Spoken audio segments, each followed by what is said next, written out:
every time we come riding, I forget to format my memory card before I put my helmet on. So I just got to do that. No Josh today, so just Dad and I hitting the trails. For everybody that's been asking if I ride anywhere other than Old Forge,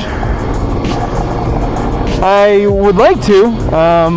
We store our, as I've said in other videos, we store our sleds in Old Forge because where I live in central New York, although it gets snow, it doesn't get a ton of snow.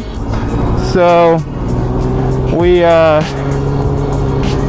usually have to ride north to ride anyway. And although we used to ride Tug, the bumps got the best of us after a couple years, and I don't go up there as often as I used to. I had fully planned to go up there this season, but the trails haven't really allowed it. There's only been one time that Josh and I have headed towards Branningham, and we got there, got lunch, and by the time we got there, it was towards the end of the day, so we didn't end up riding much longer. We didn't go very far towards Tug, but I thought we'd have plenty more time to do it. Unfortunately, that did not happen, and the snow melted after that week, and I missed 2 weeks because of that, and then I finally got back to riding, and we've just gotten enough snow that I could kind of do it, but it melted a little bit again this week, and there's a road that takes us from Old Forge to Tug Hill, so I'm just not sure it's going to be worth it to ride it this week.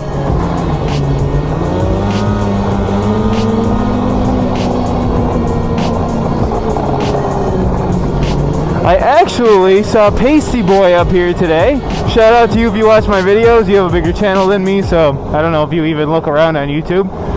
You were out in front of the main lodge at the campground. You had I think 99, an older MXZ in the bed of your truck, and you were standing outside with your buddy. I think he's ridden with you before.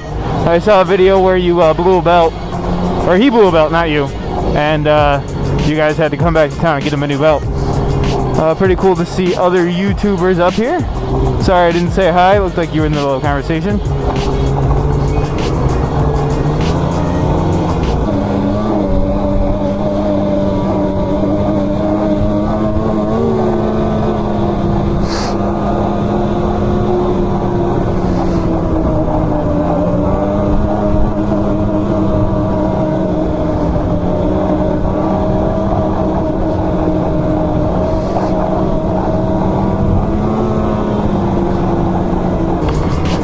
It's kind of funny, in the last couple videos I have used both my GoPro and my Sony action cam, and the image stabilization on the Sony is way better than the one on the GoPro. My GoPro, if it catches my helmet, it tries too hard to stabilize my helmet and kind of lets the rest of the world go. Which is weird because, I mean, 90% of the shot is not my helmet. I don't know if it just seems to find it easiest to latch onto that because, you know, it's in the frame. But, yeah, the stabilization on my last one wasn't the best, so I kind of had to cut a lot of footage out of us at the end of the day. I picked up another battery for the Sony, so I should be able to use it for my whole ride this time. So that'll be cool.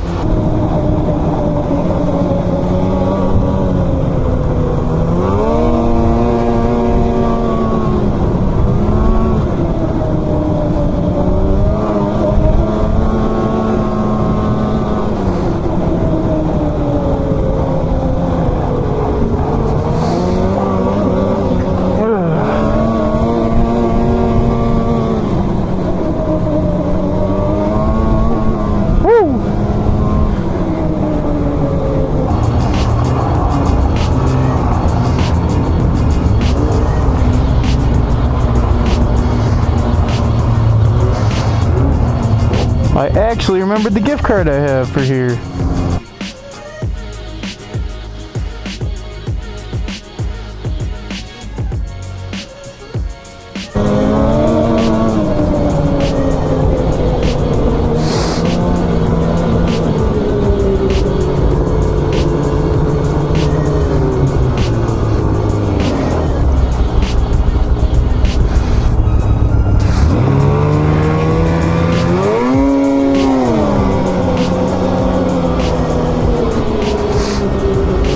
Gotta show off for the kids, right?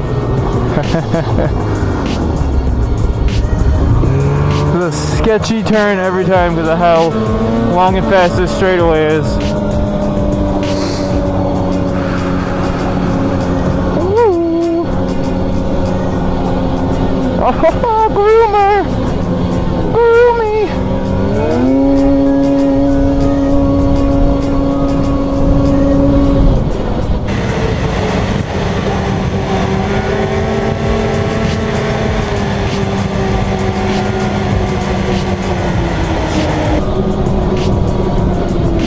That's a bump, that's a bump, that's a bump, that's a bump.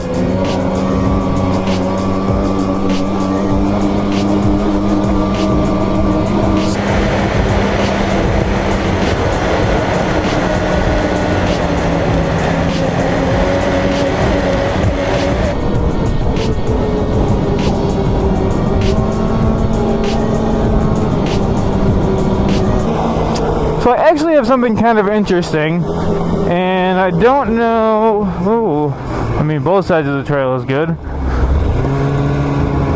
I don't know how socially acceptable it is to talk about. Just a speeding ticket on my sled. So I'm about to drive onto a road, and it's like a kind of a seasonal road, but people do have camps on it, so they come down this way in the winter. They just don't plow it very much, so the sleds can go down it. As you can see, it's absolute garbage. But so I was coming down this first ride of the season, and I got had a little incident. It was nighttime, and I had these goggles on that I'm wearing right now, or it was dusk, and I had these goggles on, and so I couldn't really see that well, and I saw like a light, and I thought it was the light at the end of somebody's driveway. So as I approach, I'm a little leery, but I'm like, you know, I've seen that light a million times. It's the same light. Well, as I get closer, all of a sudden, somebody steps out with a flashlight that flashes red and blue. And I'm like, oh, crap. And as I've been coming down the road, I remember what they told me when I picked the sled up to modulate the throttle, don't leave it at one speed. And I had been kind of going one speed down the road, so I'm like, oh, I modulated a bit, you know? And I was going too fast in the first place. It's a 20. But, so I pull over, and they asked me, well, you know, if I know what the speed limit is, and I said no, and I like kind of knew it had a speed limit, but I wasn't thinking first ride out, you know what I mean? Just a lot of other stuff to think about. He comes back, I got a ticket for 55, I think it was 52 in the end, but close enough, 55 in a 20. He tells me it's not going to have any points, because he's going to write it like a traffic violation. Like you were parked where you shouldn't be, or, you know, something like that. So I'm kind of leery of that. So I get home, I call my lawyer. He says that is what they're going to do. But I assume it's going to be a pretty bad ticket price-wise. I mean, it's a speeding ticket, and it's a 55 and a 20. So it happened right before Christmas. So I mail it out, probably a little closer to the court date than I should have. But, you know, it still had days left. So I hear nothing. I get a letter in the mail saying, because you haven't responded to your violation, you have 1 month to respond, or we're going to suspend your driver's license, like my car license, because apparently any violation you get on a sled can affect your driver's license, and most speeding tickets, if the cops hadn't been nice about it, would give you points on your driver's license. So I call the courthouse, no answer, give them my number. Next day they call me back, and I go, look, you know, I mailed in my ticket. I go, it was a little close to the court date. I go, but I had days left. I go, it was around Christmas, so I don't know if it got caught up in the mail on Christmas. I go, but I sent it in. She goes, well, I don't see it, so we must not have gotten it. I go, well, look, I filled out this thing telling me to plead guilty, and that if I didn't respond, I'm going to get my license suspended. I go, but I mailed it in. I at least attempted it. I go, if this is going to give me more of a penalty, I mean, I'm not sure that's fair, because I did send it in. So all of a sudden she goes, oh, wait, Robert? And I go, yep. She goes, oh, it's right here. It was on my desk. I just had it in the wrong spot. And I'm like, what? So it missed its court date because it was on your desk. So I'm like, all right, well, so I don't need to mail in this thing as backup? And she's like, no, you're good. We have it. It's in the judge's hands now. They'll give it back to your response quickly. I go, am I going to get a penalty? And she goes, no, you should be fine. So I get the ticket, and now Josh got a ticket for his registration. We had thought that the registration for 16 counted in the year of 16. I didn't know it expires in August of 16. And you need a 17 registration in the beginning of the season. So he got pulled over for that and got a ticket. He got his ticket back, and it was a $200 fine with a $90 surcharge, so $300 altogether. I'm assuming mine's gonna be $400 plus. So I get my ticket back, $75, 0 surcharge. And I'm just like amazed and pretty grateful that the cop, number one, wrote it for no points, and number two, I assume somebody like had the hookup on that to help me out because it missed its court date because it got left. So I think that's why like the surcharge got waived. So I mean, it worked out pretty good in the end. I definitely can't complain. Oh my God, 16 miles an hour right now. 16.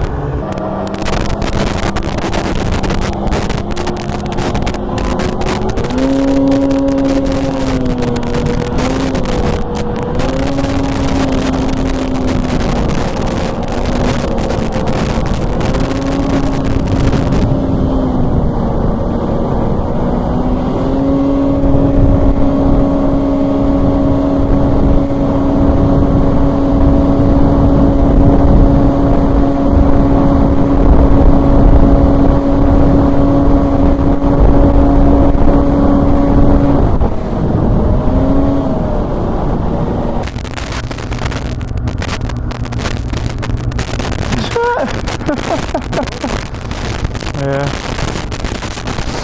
Well, you don't get that again. Sorry, guys. Can't seem to win with this shot. Oh, it says open. There's nobody's here. We win. We're first. Woo.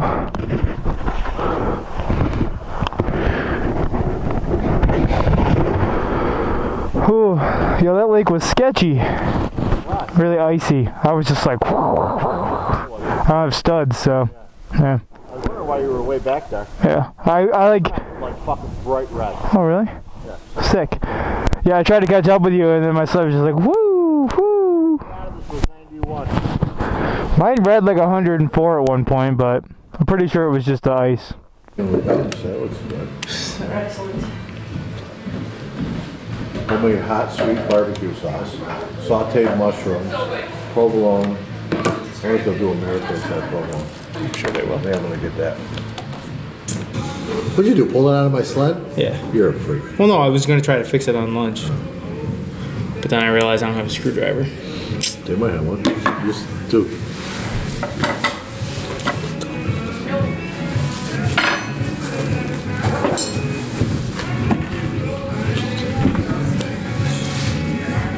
Look at Rob sticking it in.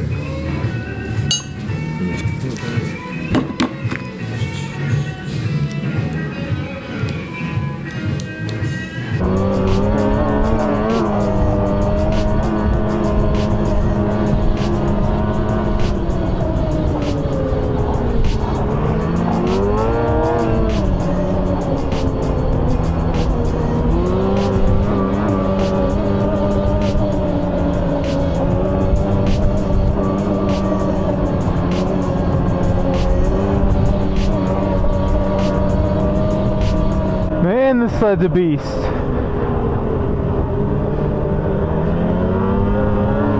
But on the topic of snow checking, it looks like the new sleds are starting to get a little hype. We're getting towards the end of February. It's always the time of year that you start to hear a little more and a little more. Obviously, Cat's 800 already came out. Very cool stuff. I've been interested because I don't know if anybody's seen, Skidoo's really talking about it a lot, at least on their Facebook page. Like, they're counting it down and they're making references to other sleds that have revolutionized the sport. Just seems like a lot of hype if they don't plan to release something big, so I'm taking that as like they must be planning to release something of decent significance. But Yeah, it's hard to say. I mean, at this point, I'm not really sure. Really interesting to see what happens in the next couple weeks. I'm just trying to think of what it could even be. I mean, 600 maybe? 600 in the 850 chassis. I'm sorry, not the 850 chassis. 600 in the G4 chassis. I mean, not revolutionary necessarily. Turbo 850, that's been a big rumor. A lot of guys are saying no, but also a lot are saying it will happen. So, I mean, I have literally no input for that whatsoever. I haven't seen much one way or the other. Just people have talked about it. That would be a big deal. I mean, a turbo 2-stroke would be unbelievable, but it's also unbelievable. So, who knows if it'll actually happen. And we're at the intersection.